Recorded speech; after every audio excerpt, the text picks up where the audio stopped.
खुलुमबाय दिनै मोनाबिलिनि खौरांफोरा जाबाय मासबारनि बिपिएफ दोलोनि एमएलए सरन बर'नो दिनै मन्त्रि मासिखौ होबाय लोगोसे समायखिरा लानाय हाबाफारियाबो जानानै थांबाय दिनैनि समायखिरा लानाय हाबाफारियावनो बिटिसिनि चिफ हाग्रामा महिलारिया बाहागो लानानै ओरैबायदि बाथ्रा बुंदों दि बिटिसिआव बिजेपिआ सानै एमसिएलए मोनगोन एबा बिजेपिनो सानै एमसिएलएफोर इएम होनाय जागोन 1 रां होनानै 2 रां लाफिनगोन जों बे बाथ्राखौ बुंदों हाग्रामा महिलारिया बेनि गेजेराव नोंथांमोना मा बुंदों खोनासंलांनो हागोन কি হয় 26 হে দেখা পাবো 26 গেম প্ল্যান আৰম্ভ হৈ গৈছে 26 কাৰণে মই আৰু এই যে ডিসেম্বৰ পৰা ওলাম নৱেম্বৰ মাহটো অলপ কাম কৰিম বিটিচিৰ কাৰণে বহুত কাম বাকি আছে আমাৰ ডিসেম্বৰৰ পৰা ওলাম আৰু কিন্তু এজন মন্ত্ৰী বহুত কম সময় পাব মন্ত্ৰী জাস্ট এনডিএ ঘুমাইছে যেহেতু ইয়াতো এটা পাৰ্টনাৰ হিচাপে মন্ত্ৰী হওক কিবা এটা শেয়াৰ থাকে কিন্তু হ'ব যেনেকে আমিও এতিয়া দিম বিজেপিৰ 2জন ইএম দিম আমি আৰু ডেপুটি স্পিকাৰ দিম আমি এনেকুৱা যিমানকে আপনি আপোনালোকে নাজানে আমি এনেকুৱা মানুহ বিপেপ দলে আমি এনেকুৱা লবও জানে দিবও জানে 2জন ইএম ঠিক হৈ গৈছে বিজেপিৰ লবও জানিব লাগিব দিবও জানিব লাগিব কথা এইটোৱে ইএম ঠিক হৈ গৈছে বিজেপিৰ বিজেপিৰ 2জন ইএম কোন ঠিক হৈ গৈছে বিজেপিৰ 2জন ইএম দিব 2জন ইএম দি পেলাই মই এনে থাকা মানুহ কিবা এটা নলুৱাকৈ মই থাকা মানুহ লাগে ডক্টৰ কি হয় নহয় এইটো এই 4-5 মাহ মন্ত্ৰীৰ কাৰণে আমাৰ ইমান ডাঙৰ ইস্যু নহয় হয় পাৰ্টনাৰ হিচাপে এটা পৰ্টফলিঅ' থাকিব লাগে থাকিছে কিন্তু 26ত দেখাও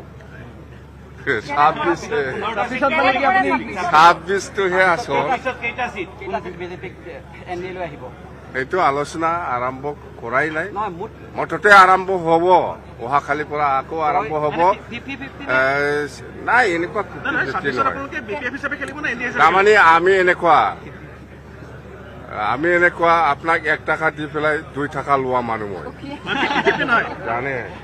এইবিলাক চাব नैथि खौराङाव दङ बे समाव नोंथांमोननि गेजेराव फोसावनो लादों मुलुगनां थाखोनि मोनसे दावहानि खौरां बे खेबाव फिन आरोबाव सोमजिदों पाकिस्तान आरो आफगानिस्ताननि गेजेराव गिलु बालु दावहानि थासारि मिथिनो मोन्दों आफगानिस्ताननि 3 क्रिकेटारफोरनि जिउ खहा जानाय खौरां मोन्दों मख'नो गोनांदि फिन आरोबाव पाकिस्तान आरो आफगानिस्ताननि दावहानि थासारिया गिख्रंथाव महर लादों जेराव पाकिस्तान आरो आफगानिस्ताननि गेजेराव गुबुन गुबुन सीमायाव गाग्लोबनाय थासारि नुजादों मख'नो गोनांदि पाकिस्तान आरो आफगानिस्ताननि सीमायाव जानाय दावहाया गिख्रंथाव महर लागासिनो थादों पाकिस्ताना आफगानिस्ताननि सीमायाव साबजाथावै हाबा मावदों होनना बे समाव मिथिनो मोननाय जादों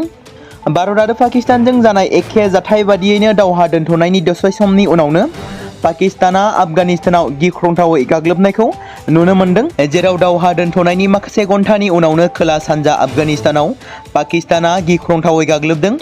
पाकिस्ताननि बेबादि गाग्लोबनायाव आफगानिस्ताननि 3 क्रिकेटारजों लोगोसे गासै 37निबो बांसिन सुबुंफ्रा गावनि जिउखौ खोमानानै लानांदों आरो गोबां सुबुंफ्रा गोब्राब जोखोम जानायजों भुगिनांनो गोनां जादों दासिमबो गंनैबो हादोरनि गेजेराव दुंहाव थासारिया सोलिगासिनो दं होनना खौराङाव मख'दों थामथि खौराङाव दङ PMAYGनि न' होनायनि मुङाव जिअ'टेग खालामनाय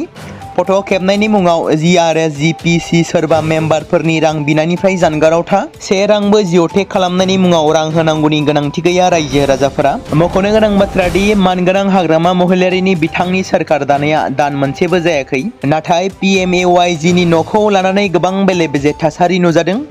BPF UPPL मुं मख'लायनाय जाथाय जानायखौ बे समाव मिथिनो मोन्दों आरो रां जाख्ल'नायनि अजदबो दिखांनायखौ नुनो मोन्दों बे समाव PMAYGनि जिअ'टेग खालामनायाव सोमजिदों UPPL BPF जिअ'टेग खालामनायाव मुं थाब्लाबो न'खर नायना न'खर हाबनायनि अजद दिखांदों बिटिसिनि गोबां ओनसोलनि रायजो राजाफोरा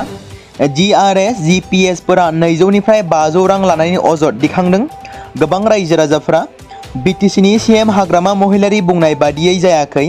गामि सिंनि ओनसोलफोराव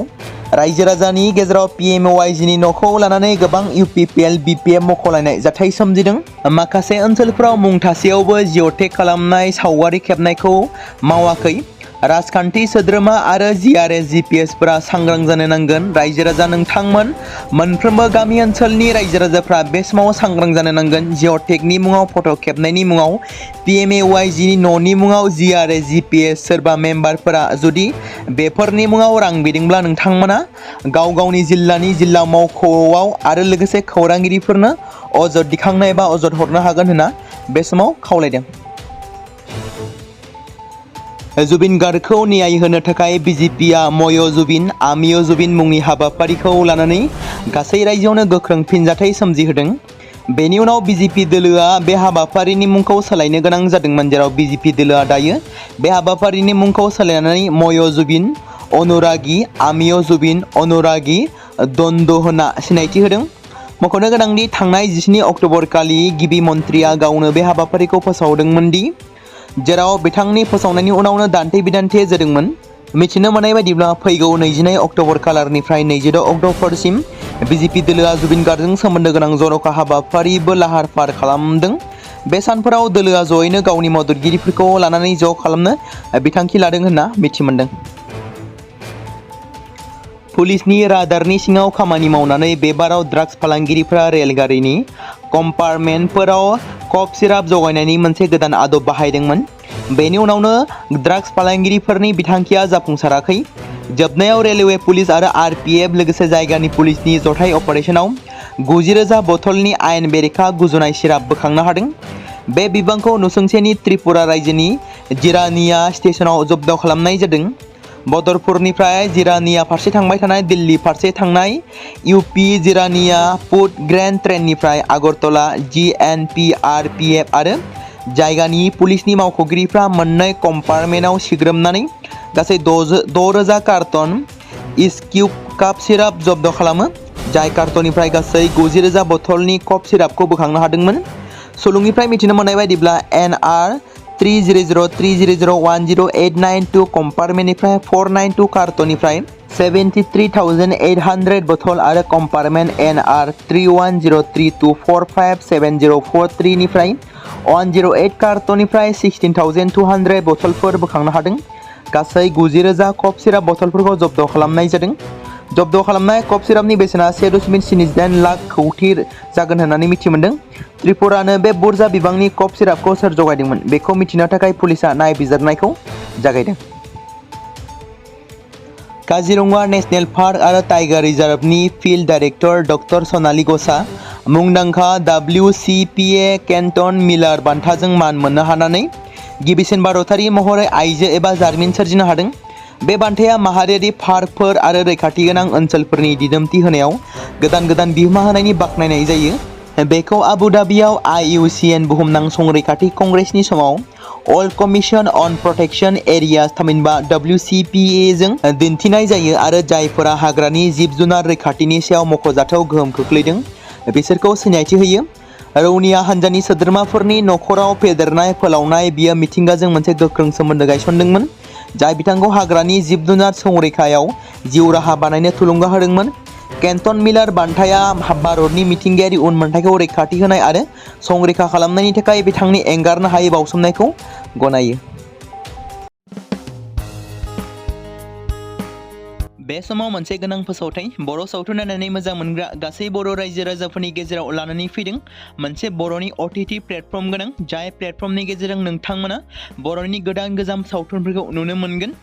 थांनाय माखासे बोसोर सिगां बर'नि गेजेराव लानानै फैनाय निउबो एप बायदिनो फिन आरोबाव लानानै फैदों बर' रायजो राजाफोरनि थाखाय। बे बाथ्राखौ मख'नाया गोनांदि 2025 मायथाइनि जानुवारि दानाव ओंखारनाय आंगो स्ट्रिम मुंनि मोनसे OTT प्लेटफर्म गोनां निउबो एपनि गेजेरजों नोंथांमोना गोबांथार बर'नि सावथुनफोर जेरै ट्रेजेडि, रमान्टिक, एक्शन आरो कमेडिजों बुंफबनाय सावथुनफोरखौ नुनो मोनगोन। जेरै सनानि नखर, थांखि गैयै समाज, अनसुला आफा, हिर', बिमा बायदि बाजै, अर, थैसाम, वान्टेड, संदान आरो रं नाम्बार बायदि सावथुनफोरा मख'जाथाव। बेफोर सावथुनफोरखौ नायनो थाखाय नोंथांमोना गिबियावनो आंगो स्ट्रिम एपखौ गाव गावनि मबाइलाव थानाय प्ले स्ट'रनिफ्राय डाउनल'ड खालामनानै लोगोसे इनस्टल खालामनानै गावनि मबाइल नाम्बारजों लग इन खालामनानै लाग्रोनांगोन।